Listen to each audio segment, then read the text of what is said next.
Hello everyone, welcome to StudyIQ English. Wishing all of you a very happy Diwali. Lots of happiness, good health and success. Today's video is a very positive news. It is about celebrating a milestone that the state of Chhattisgarh has achieved. And we are talking about the blackbuck. Yes, the Indian antelope. Much more important than only being a species native to the Indian subcontinent. In fact, it is an animal that has a religious, cultural significance for so many communities across India.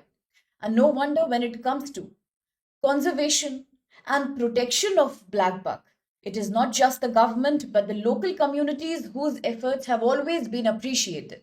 And today also the good news is that Chhattisgarh had launched back in 2018 an ambitious 5-year plan. The plan was to reintroduce the blackbuck species, the Indian antelope species.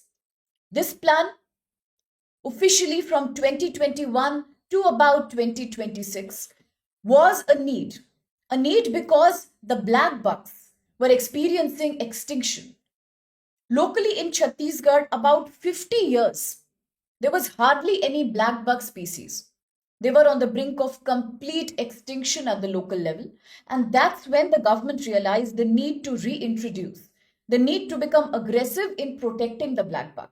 Hence, in a very well known wildlife sanctuary called the Barnawapara Wildlife Sanctuary, the blackbucks were revived. And today, if you look at 2025, yes, it has led to a positive outcome, and the blackbucks have resurfaced, they have reappeared. So, congratulations to the state government, congratulations to the local communities, because a vulnerable species who was experiencing extinction owing to poaching, hunting, habitat loss, deforestation, climate change, human encroachment is today back in picture. And the state had declared the black buck as locally extinct in 2017. But look at these efforts from 2018 onwards. The Great Black Buck Reintroduction Plan, it has become fruitful, and yesterday the black bucks are back. So that's the magical revival of black buck that we are going to talk about. So back during 1970s also, there were reports and estimations that there is hardly any black buck species remaining, owing to massive encroachment of human in the forest.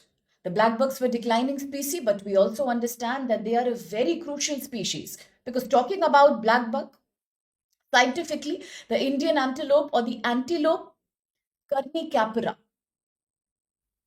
or cervicapra.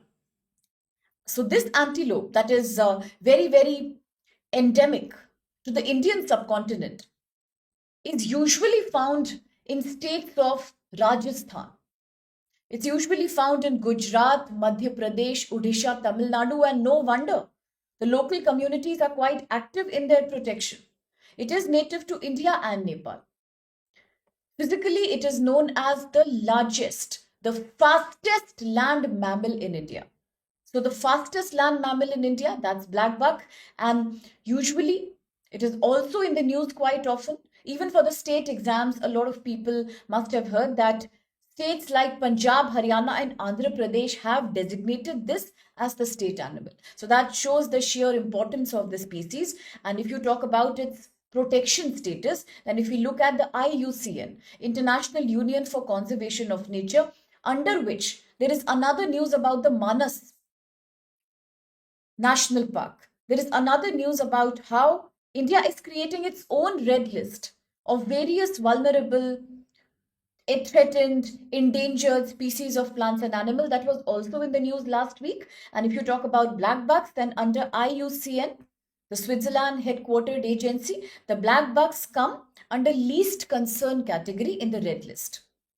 If you talk about CITES, which prohibits any trading in endangered species of flora and fauna, then it is covered under Appendix 3. And talking about Indian Wildlife Protection Act 1972, let's remember the black buck is Schedule 1 animal. That means it has a highest level of protection by the government. And any act of poaching, killing leads to a non-bailable offense. So that shows the importance of the black buck. So as I was talking about Chhattisgarh to you, it was owing to the efforts from 2017-2018 onwards that in the Barnawapara Wildlife Sanctuary, yes, the successful efforts have meant the blackbuck species coming back. The government, inspired by the success at the Barnawapara, is also trying to replicate the model in many more wildlife sanctuaries now. Talking about Uttar Pradesh, it was in 2017 that UP government had created India's first conservation reserve specially dedicated to black buck protection. This happened near Prayagraj in the Trans Yamuna area. Similarly, if you talk about this Uttar Pradesh government's initiative, it was created under the aegis of Wildlife Protection Act, ultimately an act of protecting biodiversity. So this huge success at the Barnawapara could also mean a role model for many more states to do the same kind of planning whenever it comes to protecting an endangered species. Similarly, from Odisha also, there have been so many efforts in the Balukhand Wildlife Sanctuary to protect the blackbuck species. They were also reintroduced here slowly, systematically. And whenever we talk about blackbucks, the discussion is incomplete without referring to the Bishnoi community. Quite often in the news, we all know. And in Rajasthan and Haryana, this community is known for the way they have a deep commitment to nature.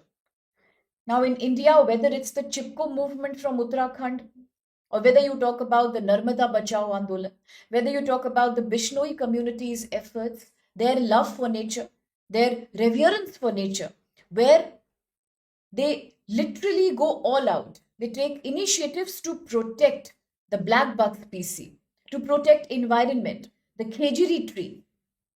So in India, these new social movements, where it is the local community whose efforts have led to ecological restoration, are very, very important, and Bishnoi community is a great example here. Now today, as we talk about the Barnawapara in Chhattisgarh, it has reported 190 blackbucks. 100 already released into the forest, others are also awaiting to be released soon. Quite a great example to show that where there is a will, definitely there is a way. And when the government joins hand with local communities, wonders happen in terms of ecological restoration efforts. The success means there are other sanctuaries such as Gomardha Sanctuary. Here in the Gomardha Wildlife Sanctuary also, there is a grassland landscape, very suitable for blackbuck conservation, blackbuck reintroduction, and that's what the government today is thinking about. And on that note, we can quickly have a look at the practice question that consider the following statements regarding blackbuck. Antelope cervicapra. 1. The blackbuck is listed under Schedule 1 of the Wildlife Protection Act 1972. At this moment, I also want to remind you, recently, 2 weeks before, the Wildlife Protection Act was in the news many, many times. It was in the news as we were talking about elephant, the Gaj Rakshak app. So which all states in India have registered an overall increase in elephant population is again a question you should know. Second option, blackbuck is classified as endangered in the IUCN Red List. And 3, the species is primarily found in grassland, semi-arid regions of India like Gujarat, Rajasthan, parts of the Deccan Plateau. And the fourth one, the Bishnoi community of Western India is known for its age-old traditional role in protecting the blackbuck. It's an easy question. Try to answer. You can post your answers here and verify them as well. Now, looking at Diwali festival as such, I'm sure it's a moment for all of you to celebrate, to rethink, to recalibrate your priorities. And among that priority, I'm sure the key priority is also to streamline your UPSC preparation. And here at StudyIQ, we would love to invite you to join our family. You can do that by just taking opportunities of these great sales, the Diwali Utsav sale that we are offering you. That's a Diwali gift to you with a price as easy as 7499. You get for the next 2026 exam Hindi, English, in English batches, morning, evening batches in October that will cover all the GS syllabus. That means majority of UPSC preparation that relates to GS. And then also alongside, if you enroll for this sale, massive discounts on optionals. But the sale is valid only till 22nd October. So think about it. You can use the opportunity now. And then even if you're preparing for 2027, you have time. So use this time with professional mentorship. Allow us to join your journey by enrolling for this course plan only at 18,999. For all the GS courses, it is the GS Foundation P21 sale. October evening batch is about to begin. The sale ends on 22nd October. So please use code SPLIVE even for 2028. You can still use the code SPLIVE and enroll for a sale as less as 32,999. That gives you a holistic, a complete preparation module with hands-holding, guidance, doubt clearing, practice, everything. And in case you want to discuss more about the sale, please feel free. There is a form here in the description box of the video. You can fill that form and we will reach out to you and clarify all your doubts. So wishing you a very, very happy Diwali and all the best from us at StudyIQ.